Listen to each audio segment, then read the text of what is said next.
Buenas tardes, buenas noches. Estamos en día miércoles, analizando la semana política junto a Juan Andrés Lagos, periodista, integrante de la Comisión Política del Partido Comunista de Chile. ¿Cómo estás, Juan Andrés? Hola Mar, ¿qué tal? Buenas tardes. Aquí estamos, movido, Sí, ¿ah? movido, Muy, movido. muy movido. Fíjate que una de las cosas que ha impactado, yo diría que en estas últimas horas, ¿no? Es la declaración que aparece en Radio Biobío, ¿cierto? Hay que nombrar, bueno, la fuente de Matías Muñoz, donde, bueno, hace ver las presiones que sufrió, ¿no? Para poder establecer algunas declaraciones que eran comprometedoras con el alcalde Daniel Jadwe y que, por cierto, deja muy mal para la fiscalía. Una vez más, una vez más uno puede decir, ¿no? Eh, y eso, bueno, es el inicio de un terremoto muy fuerte sobre este caso, como con otros, ¿no? Que han estado hoy día en el tapete y que siguen, ¿no es cierto? Se siguen cubriendo por los medios de comunicación. Estamos hablando del caso de este muchacho venezolano, ¿no es cierto? Criminal avesado, como lo hemos bautizado, y que salió como Pedro por su casa, y ya sabemos que está fuera de Chile, y bueno todo el sistema nomás, pues, así de simple. Juan Andrés, ¿cómo ves tú este último elemento que ha salido, ¿no es cierto?, con el caso que enfrenta a Daniel y que lo ha tenido complicado, con prisión, bueno, con una denostación personal muy fuerte. ¿Cómo ves tú eso? Yo creo que aquí hay un dato que para mí es muy relevante, ¿ah? Muy relevante. Quiero mencionar otras cosas también, pero partir por lo siguiente. Bastante tiempo antes, incluso cuando partió todo esto, hubo voces muy fundadas desde el punto de vista jurídico y ético en particular, que señalaron y sostuvieron y afirmaron de que aquí había persecución política en contra de Daniel Howard. Esto mucho antes de que ocurriera este antecedente, incluso cuando empezó a configurarse esto que efectivamente es una persecución, que duda cabe. Con todo el respeto, es una opinión, es un análisis, pero porque además aquí nadie ha transgredido ni ha violentado ni algo cercano siquiera a que las cosas cursen como han cursado. Se ha prestado incluso toda la colaboración, toda, absolutamente toda. Pero hoy día es muy importante destacar este punto. Cuando esto se inició, yo insisto, hubieron muchas voces con importantes argumentos jurídicos, éticos, legales, que develaron, denunciaron que aquí se trataba de una persecución. Y lo que ha ido ocurriendo durante el transcurso de todo este proceso es que efectivamente eso es así. Lo que estamos enfrentando ahora es un hecho que reafirma todo aquello y que tiene una gravedad extrema, porque efectivamente lo que dice esta persona reafirman de que aquí lo que hay es una intención política de persecución que simplemente usa el código del sentido jurídico de un proceso que levanta acusaciones, que las trata de sostener en el tiempo para perseguir, afectar a una persona que ha tenido un papel muy importante en el servicio a la sociedad chilena como alcalde y también en otros ámbitos. Entonces creo que esto, Omar, efectivamente requiere más que una investigación, yo diría que requiere un punto de atención muy grande a propósito de lo que está ocurriendo con la persecución política sobre Daniel Howard. Creo que es muy fuerte en el contexto en el cual se da, tú lo señalabas al comienzo, porque en el contexto en el cual se da esto, lo que hay es una serie de situaciones que demuestran que el sistema de Ministerio Público y de Fiscalía está muy lejano a las condiciones que uno esperaría de un poder que trata de acercarse a la realización del debido proceso y de la justicia. hay una serie de situaciones que están cursando en Chile en estos momentos que dejan en evidencia muchas cuestiones extraordinariamente complejas que cursan a partir de las fiscalías. Y creo que el primero que tiene que asumir responsablemente esta situación es el fiscal nacional. Y creo que la fiscal no puede seguir al cargo del proceso. Y creo que incluso aquí se debería apelar a circunstancias que dejen en evidencia que se ha tratado de arbitrariedades continuas y permanentes y no empezar a comparar, ni a equilibrar, ni a hacer cosas que yo creo que a esta altura no corresponden. Esto de que las instituciones funcionan, esto de verdad ya es de mucha gravedad. Y no es solo sobre el caso de Daniel Jaude, hay una serie de otras personas que también han sido acusadas y perseguidas eh, con una clara intencionalidad politiquera de persecución. Entonces creo, Omar, que aquí hay un punto de inflexión muy fuerte, muy potente, y a mí me parece que es una evidencia más de que esto tiene que terminar porque se trata de una persecución. Esto tiene que terminar. Y creo que debe intervenir, no sé, de una manera procesal jurídica algún espacio que efectivamente ya de una vez por todas termine con esta persecución, la termine. O sea, ese es el punto para mi gusto más importante si se quiere de verdad establecer un mínimo de sentido de transparencia y de sentido de justicia en el caso de Daniel, que insisto, refiere a una persecución. Y esto que se está conociendo lo deja en evidencia, porque se trata del testimonio de una persona cuyo testimonio anterior fue uno de los puntos principales por los cuales la fiscal tomó una serie de decisiones. O sea, se amparó en este caso en las declaraciones que esta persona hizo. Y esta persona es la misma que hoy día dice, yo mentí, a mí se me dijo que mintiera y que sobre la base de esa mentira iba a tener beneficios. Porque aquí lo que se está buscando es perseguir a Daniel Jadwe, no otra cosa. Eso lo dice él. La misma persona cuyo primer testimonio fue base de sustentación de la fiscal para arremeter en contra de Daniel Jadwe. Entonces, yo insisto, hay una cuestión aquí de extraordinaria gravedad y que hay que tenerla en cuenta porque eh, el punto no es en este momento algo distinto a lo siguiente. Yo insisto y repito, esta persona es, su testimonio es el que la fiscal tomó como base de certeza para implementar una serie de cuestiones que han derivado en las acusaciones que se ha hecho de supuestos delitos a Daniel Howard. Y esta persona ahora, en este momento, es la misma persona que dice, yo eso, lo que dije y lo que sostuve es una mentira. Y lo dije y lo hice para ser beneficiado, porque la fiscal me dijo que con eso iba a ser beneficiado. Entonces, yo creo que aquí ya no cabe otra cosa que establecer mínimos códigos de sentido procesal jurídico de tal manera de que efectivamente concluya, insisto en esto, la persecución. Juan Andrés, en esta semana también han ido apareciendo, ¿no es cierto?, una serie de argumentos, pasando a otro tema, ¿no? Saliendo un poco del tema de Daniel, que a mí me parece que la posición quedó bastante clara.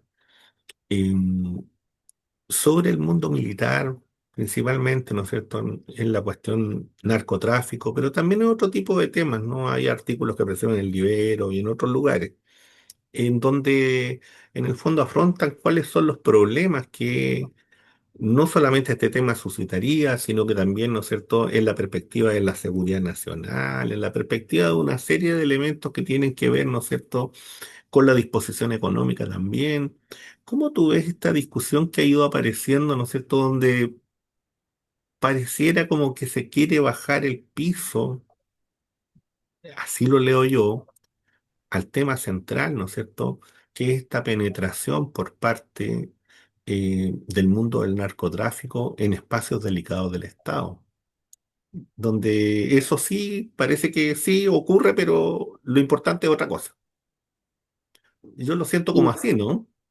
Sí, yo creo, Omar, que efectivamente estamos frente a un problema serio que refiere a la seguridad nacional, a la seguridad nacional entendida como soberanía nacional, Claro. no como lo entendía la dictadura fascista de Pinochet y la derecha y el imperialismo norteamericano, que sobre la base de la seguridad nacional y la doctrina esa instalaron dictaduras en muchos países de nuestra región, incluido Chile.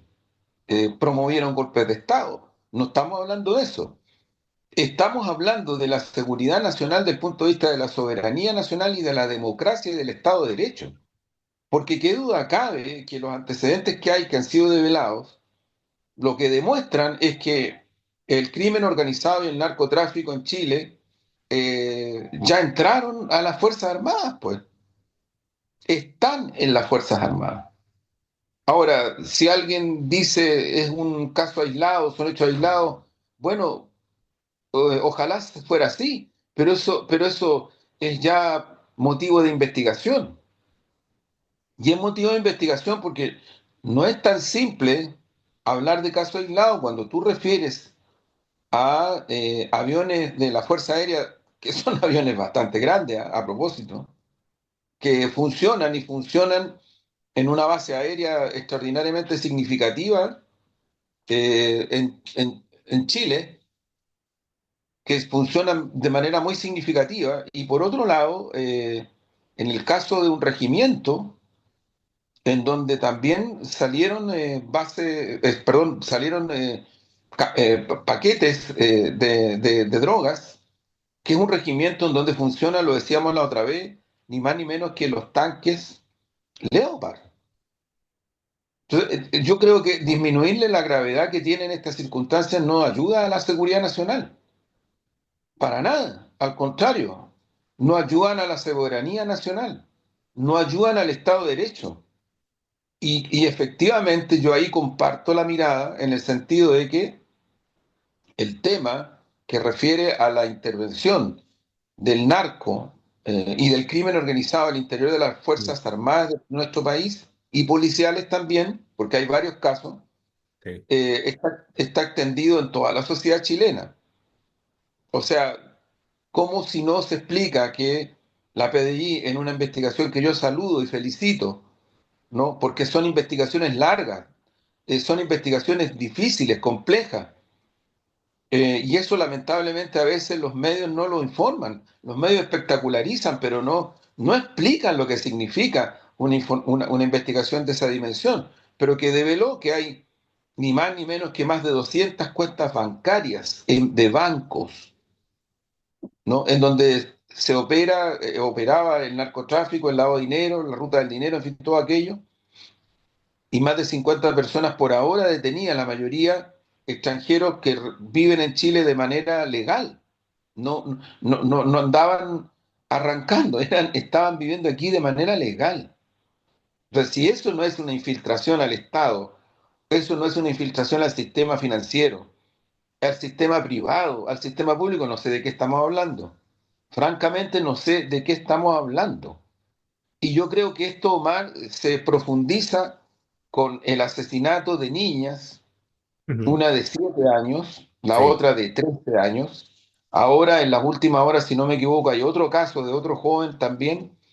Entonces, ya de verdad, yo creo que a esta altura minimizar esto simplemente no sé, no sé quién podría minimizar esto, quién podría considerar que no estamos frente a una crisis profunda de humanidad en primer lugar. Y por lo tanto esto requiere, y yo insisto en este punto, un plan nacional con diversas medidas inmediatas de urgencia y también medidas de mediano plazo que implican muchas cosas que hoy día el Estado y Chile no tienen. No tienen. Por lo pronto, tú necesitas tener un presupuesto nacional de emergencia para enfrentar esta situación, destinado a esto. Necesitas controles de fiscalización investigativos, preventivos y también punitivos a todo nivel, que incluya a todas las instituciones, obviamente también a los partidos políticos. Porque si no, ¿cómo? O sea, si no de verdad, yo te digo, o sea, uno no puede, a ver, uno no puede aceptar que una derecha que dice que quiere esclarecer todas estas cosas, ¿no? Rechace una serie de propuestas que han estado en el Parlamento que apuntan en la dirección de el secreto bancario, la ruta del dinero y meten la chiva de que se va a investigar las cuentas de todos los chilenos. Nada que ver, si no se le va a investigar la cuenta a todos los chilenos, sin nada que ver, eso no es eso. Eso es meter miedo desde la ignorancia, porque el lavado y la ruta del dinero son cuestiones que tienen que ver con asuntos referidos a investigaciones y a situaciones donde se puede establecer que hay dineros en Chile que vienen o de las apuestas o que vienen de transacciones o que vienen de distintos tipos de cuestiones que son sospechosas de lavado de dinero. Eso se puede establecer, hay códigos, hay formas concretas, ¿no? Y por lo tanto el secreto bancario es una de las cosas, levantarlo definitivamente, una de las cosas que podría ayudar mucho. Pero ahí se ve la voluntad real de quienes queremos de verdad terminar con estos flagelos y quienes no. Y yo ahí de verdad creo que es un poco transversal, porque esto tú no lo encuentras como cuestión de consenso, de acuerdo, en todos los sectores de vida del país. Cuando sí que se requiere para una cosa de este tipo una dimensión de esta intensidad, pero de otra manera va a ser difícil que salgamos. Y la esperanza es que si nos ponemos de acuerdo y tomamos medidas de esta magnitud, partiendo por un presupuesto nacional de emergencia, partiendo por el tema de medidas que provoquen una reingeniería rápida y de transparencia en todo el sistema del Poder Judicial, en la policía, partiendo de mejorar la gestión preventiva, también investigativa y también punitiva, también, porque no es que una cosa o la otra. Aquí las caricaturas no sirven. Yo varias veces he planteado, porque soy parte de esa propuesta, que se trabajó con expertos, expertas, un acuerdo nacional con propuestas muy concretas en esta línea. Y creo que llegó la hora ya de hacerlo con urgencia, porque está todo el sistema en crisis producto de estas circunstancias que son bien terribles. Estamos hablando de cuestiones vinculadas, por ejemplo, el estudio que tiene la USACH, que son más de 400.000 jóvenes que no están yendo al colegio, no están yendo a ninguna escuela. ¿Y dónde están esas personas? Me decía un experto el otro día conversando este tema, que en México les denominan los niní. ¿Por qué? Porque no están ni en ninguna parte. No están ni en los colegios, ni en la escuela, ni en nada. Pero ¿dónde están? En el narco. En el narco. Entonces, si se quiere de verdad esclarecer, y yo vuelvo a repetir que lamentablemente es mi caso y no es el único, hemos sido bastante víctimas de situaciones medias persecutorias por denunciar estas cosas, de verdad. Eh, Cuestionando lo que uno dice, de dónde sacó la información. Es complejo cuando en vez de ser proactivos, tú lo que vas buscando es estigmatizar a quienes hacemos la denuncia y ya nos atrevemos a hacer la denuncia, porque además la gente que hace este tipo de denuncias corre riesgo, po. Si tal como están las cuestiones en Chile, se corre riesgo, si es real. No es ficción, no es que uno se pase película. Entonces creo, Omar, que llegó la hora de la urgencia y los tiempos políticos y los tiempos electorales seguirán siendo los que son, pero esta es una urgencia de verdad una urgencia completa. O sea, hay toda una vinculación entre lo que es crimen organizado, crímenes, asesinatos, narcotráfico, Fuerzas Armadas, procesos judiciales, está todo involucrado. Y está involucrado, no es que uno lo quiera involucrar, está involucrado. Hay delincuentes que operan incluso desde la cárcel y operan, no es que no operen, operan. Entonces todo esto requiere, yo diría, algo que lamentablemente se han tomado medidas, que duda cabe, pero no están a la dimensión del problema.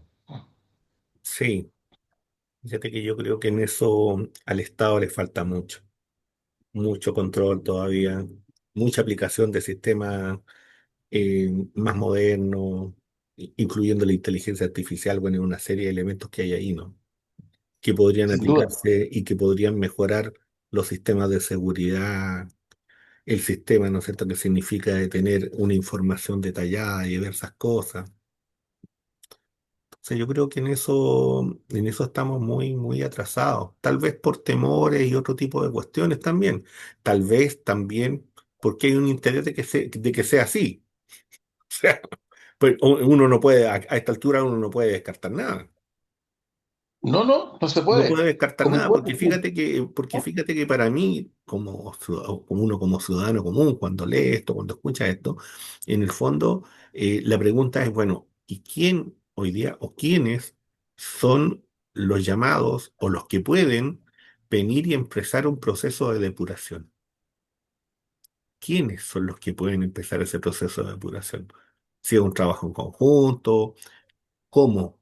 ¿Cuándo? ¿Bajo qué características? Porque si son muchas las instituciones que están infiltradas, si son muchas las instituciones que están dañadas, que tienen, ¿no es cierto?, este daño profundo, la pregunta es ¿cómo? Ese es una duda que a uno le asalta, porque si es el sistema judicial, si es el sistema de defensa, si es investigaciones y la policía, entonces ¿quién, pues? Si son, ¿no es cierto? Si suponemos que también están en el ámbito político. Entonces la pregunta es, bueno, ¿y si se quiere hacer una reconstrucción de esto para volver a tomar el control del Estado y por tanto el ejercicio de la soberanía nacional? Bueno, ¿con quiénes se hace, cómo se hace, con qué asesoría externa, interna? Y si son externas, ¿quiénes van a hacer esos también?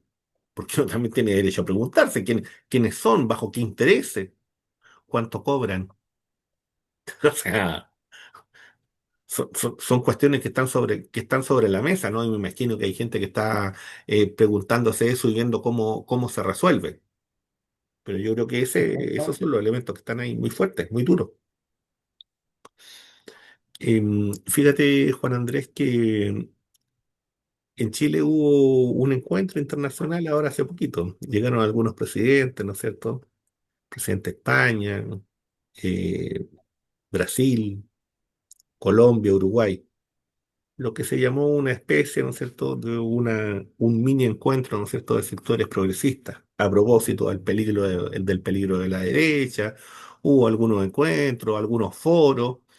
¿Cuál es la visión que tú tienes de eso? ¿Cómo ves tú ese encuentro en el contexto en el que estamos, ¿no? Con el presidente norteamericano que hay, con la presión internacional que existe, en la situación de guerra que está sobre la mesa, con el avance indiscutible de sectores conservadores en diversos lugares del mundo. ¿Cómo tú ves esto? Mira, yo creo que se cruzaron algunas cosas. A mí me parece que ha sido muy importante en ese encuentro, en este encuentro que tú mencionas, Omar, el que se potencie la idea de la necesidad del multilateralismo en el planeta. Eso me parece muy, muy importante. Eh, el derecho internacional, las derivas autoritarias que son las que son, porque hay que nombrarlas. O sea, yo creo que el principal problema para el continente y para nuestro planeta, pero en particular para nuestro continente, es el imperialismo norteamericano. Y eso hay que decirlo explícitamente, porque si no se omite algo que es muy complicado omitirlo. Salvador Allende, cuando estuvo en las Naciones Unidas, la denuncia que hizo respecto de esto fue contundente y explícita. El enemigo de los pueblos y de las naciones y de las democracias en nuestro continente tiene nombre y apellido, Estados Unidos. Y creo que eso fue muy importante para efectos de dejar en claro cuál es efectivamente el peligro y el enemigo más grande de la democracia. Dicho esto, en ese contexto, claro, el multilateralismo es muy importante empujarlo, es muy importante el derecho internacional, es muy importante no solo pedirle el cese al fuego a Israel, si Israel no va a parar así. Po. O sea, Israel, la única forma de pararlo es como dice Francesca Albanese y como dicen varios países que se reunieron en Colombia, que es terminar todo tipo de relaciones con, Israel, con el gobierno de Israel, bloquearle la venta de armas y bloquear otras cosas y obligarlos a terminar con el genocidio. Obligarlos, no pedirles. porque o sea, a ver, Omar, amiga y amigo, el Papa ha aclamado que paren, no paran. Bombardearon una iglesia cristiana católica en esa zona. Hace pocas horas atrás, eh, personas de más que de alto nivel, personas representativas de las religiones que están presentes en esa zona, plantearon esto que yo digo, o sea, ellos hablaron de indiferencia internacional, y más que indiferencia incluso. ¿Por qué? Porque decirle al gobierno de Israel que pare es como un chiste cruel, porque no lo va a hacer, ya no lo hizo, ya no lo hizo. Como también una suerte de camuflaje peligroso, no asumir que la OTAN y que Estados Unidos son parte de la tríada junto con el gobierno de Israel de este genocidio. Y hay muchas voces que lo están planteando así. No es que lo diga yo y esto sea muy radical, no, lo está diciendo mucha gente porque es real, es real. Y creo que eso yo sentí no sé, no es que no es que estuviera ausente, pero, pero creo que se hace necesario para empujar en la dirección que se plantea y y sin excluir, porque lamentablemente hubo ausencias bien significativas en esta reunión de nuestra región. Claro, ahora se pliegan a esta iniciativa el gobierno del Reino Unido. Si el gobierno del Reino Unido es botanista, el gobierno del Reino Unido está apoyando el genocidio. Yo creo que otras veces lo hemos planteado en este Sí, espacio.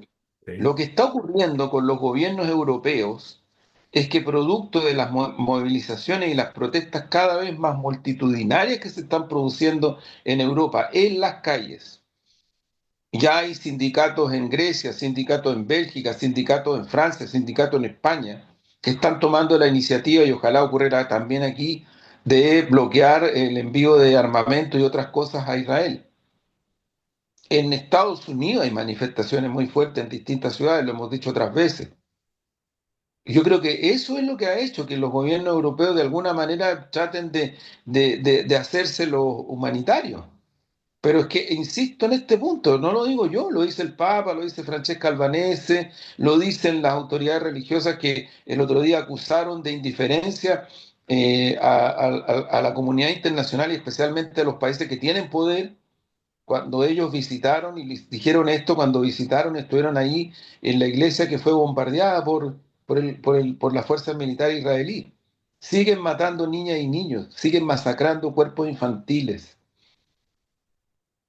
Entonces, de verdad que cuesta, no sé, cuesta tener, no sé, un sentimiento que no sea de rabia, de indignación, de tristeza frente a este cuadro, que es un cuadro que lo estamos viendo hora a hora, día a día, y no es reciente. Esto viene de ya muchos meses y es parte de la historia de cómo Israel se instaló en esa zona. Es parte de la historia, o sea, no es tampoco algo, o sea, podemos nombrar muchas masacres, pero esta ya es el límite extremo absoluto. Entonces, creo que en ese contexto, esta reunión que se realizó aquí en Santiago me parece significativa, pero creo que es bueno y importante plantear también estos otros elementos. O sea, yo no sé qué hace el Reino Unido en un espacio como este, cuando ellos lo que hacen es venderle armas, pero además promover como tal el genocidio, que es lo mismo que pasa con el gobierno alemán. Si el gobierno alemán también está pidiendo el cese al fuego, pero el gobierno alemán tiene instalado su aparato de inteligencia, tiene instalados militares, le vende armas a Israel Por y supuesto. aparte hace grandes negocios financieros, igual que el Reino Unido, que es uno de los países que más negocios financieros hace con Israel. Entonces también, y son realidades, ¿ah? Son Además, realidades. Juan Andrés, además de la persecución interna que realizan contra quienes cuestionan y critican las políticas de los Reprimen estados en violentamente, relación con Palestina y con los palestinos y con Gaza. claro, reprimen violentamente. Entonces no es que se trate de excluir, sino que totalmente lo contrario, pero sobre la base de poner como centralidad que termine el genocidio. Eso es. Y yo creo, insisto, Omar, en esto, que lamentable y trágicamente, solo con pedirle al gobierno de Israel que termine el genocidio, o sea, hoy día lo que hay que hacer es atarle las garras. Y atarle las garras significa no venderle armas, significa terminar bloqueándolo como gobierno frente a la posibilidad de que continúen con esto. Y ahí sí que uno podría pensar que hay gobiernos que sí están efectivamente por terminar con este genocidio y otros que no lo están. Sí, no, de acuerdo. Fíjate, Juan Andrés, que frente a, a lo que estás planteando, les recuerdo que estamos analizando la semana política. En toda la primera parte conversamos sobre el tema de esta nueva declaración que tiende a colocar muy en problemas, ¿no es cierto?, a la Fiscalía por el caso Jadwe, en el tema, ¿no es cierto?, de la discusión que se está dando con al interior del ejército, de las Fuerzas Armadas, por la situación, ¿no es cierto?, del narcotráfico. Y ahora hemos estado viendo, ¿no es cierto?, este encuentro internacional que se realizó en Chile de presidentes progresistas y de la visión que se entrega ahí, ¿no?, en un momento bien particular para la historia de la humanidad. Fíjense que hoy día el Parlamento israelí acaba de aprobar, ¿no es cierto?, de que ellos van a anexar la Cisjordania. Eso fue ahora, hace pocas horas atrás.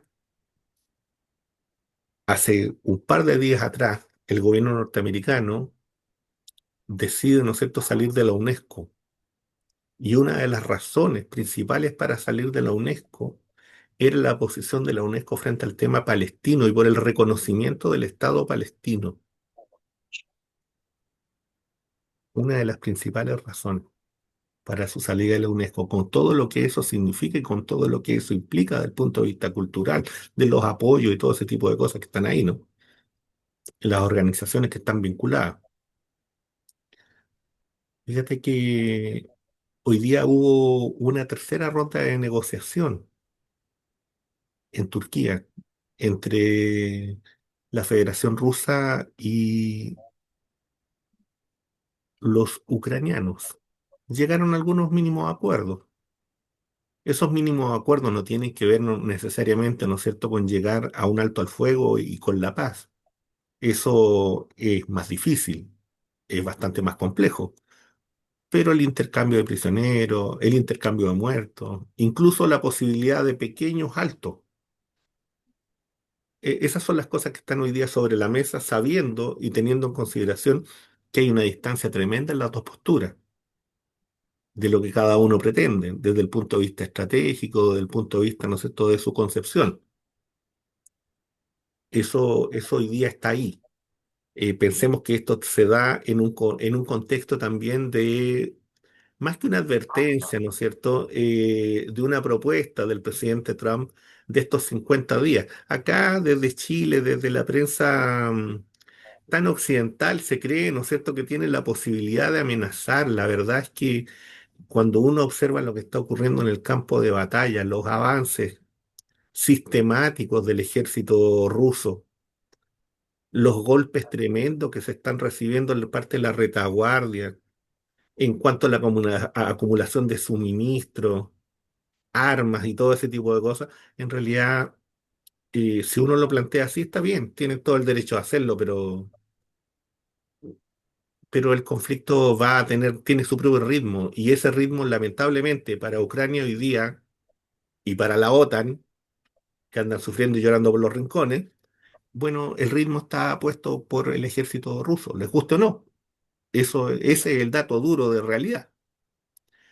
Eh, Fíjate, Juan Andrés, que también a nivel internacional y a propósito en relación con lo que estábamos conversando recién, se produce una crítica muy profunda en Estados Unidos a una congresista demócrata por el voto, ¿no es cierto?, que tuvo en rechazo al hecho de cuestionar el apoyo militar al Estado de Israel, a la congresista Cortés, que es de los sectores demócratas que algunos consideran que son de los más progresistas al interior de Estados Unidos. Y sin embargo, ella fue incapaz de dar un voto a favor en relación, ¿no es cierto?, con ese tema. Fíjate que es una propuesta, además, elaborada por una republicana, la Marjorie Taylor Greene. No exactamente, ¿no es cierto?, lo que uno podría decir que es una persona que tenga alguna dimensión, ¿no es cierto?, desde el punto de vista social. No, yo diría que es bastante cercana a Trump, sino a lo mejor más trumpista que el propio Trump. Y sin embargo, eso no ocurrió. Tuvo 5 votos de apoyo esa moción y todo el Congreso norteamericano la rechazó. Entonces son situaciones que hay que observar, hay que medirlas, porque nuevamente nos colocan en un punto de crisis sobre estas ideas de izquierda y derecha. Nosotros lo hemos dicho en otros momentos. Hay muchas cuestiones que hoy día están entrando en crisis.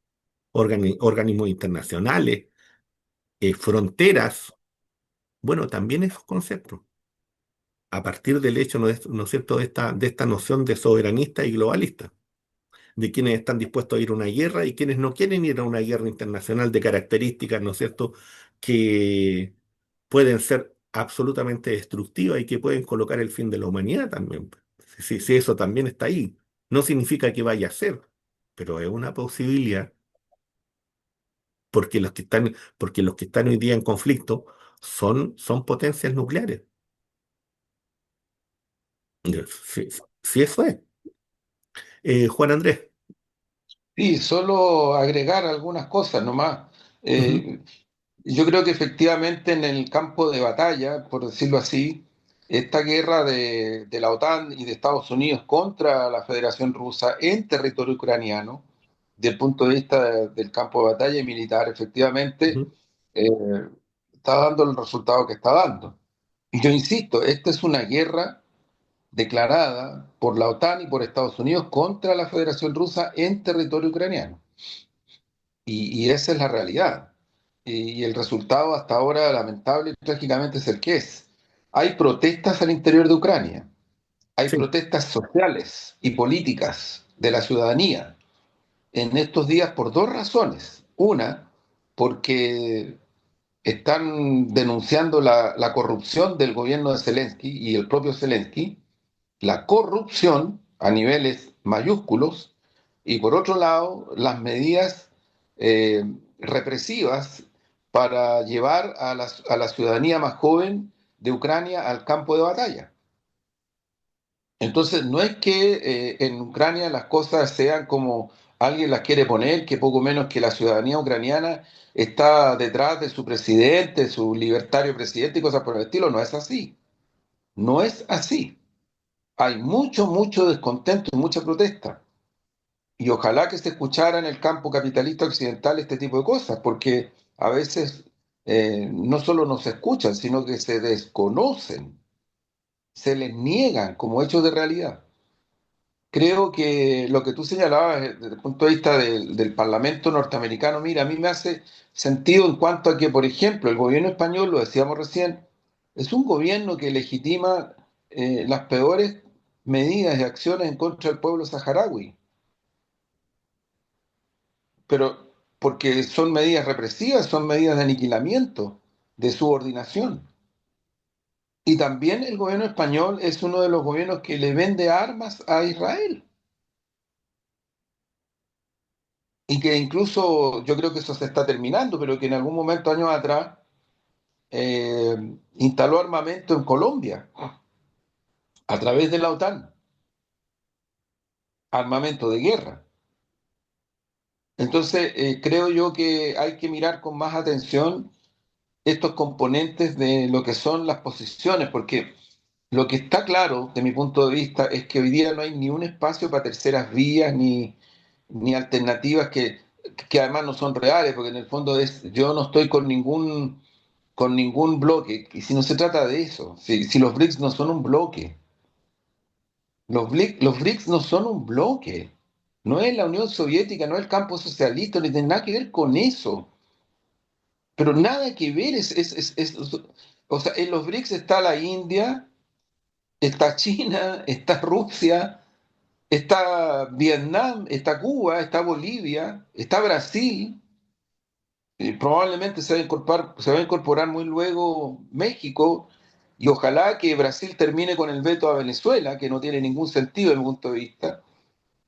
Pero también está Turquía, está varios países de África, Sudáfrica, está Arabia Saudita en los BRICS.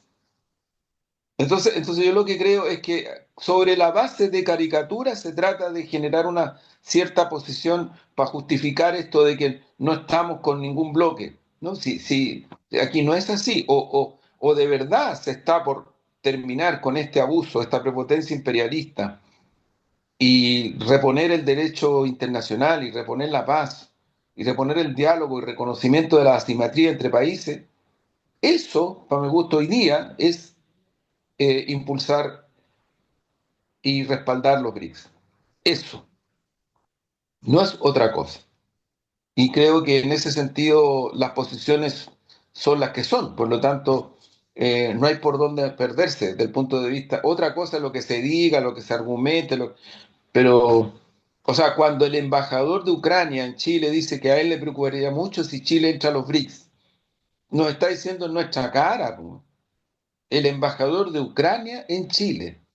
Hace unos días atrás dice, a nosotros, a Ucrania le preocuparía mucho que Chile entre a los BRICS. Obvio, pues, si él sabe perfectamente lo que eso significaría.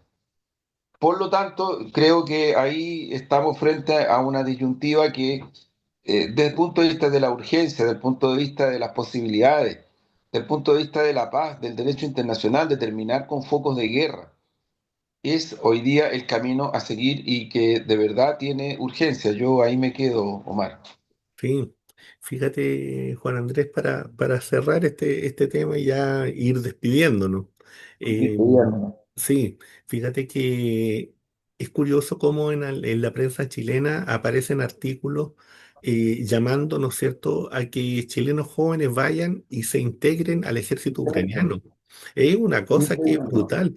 Y fíjate que dentro de esos mismos medios después aparecen artículos cuestionando a RT, Sí, cuestionando, ¿no es cierto?, que exista un canal, ¿no es cierto?, que transmita noticias internacionales en un espacio, ¿no es cierto?, que es el canal 2.1 por si acaso, para quienes en Santiago, no sé cómo será en provincia, pero en Santiago es telecanal.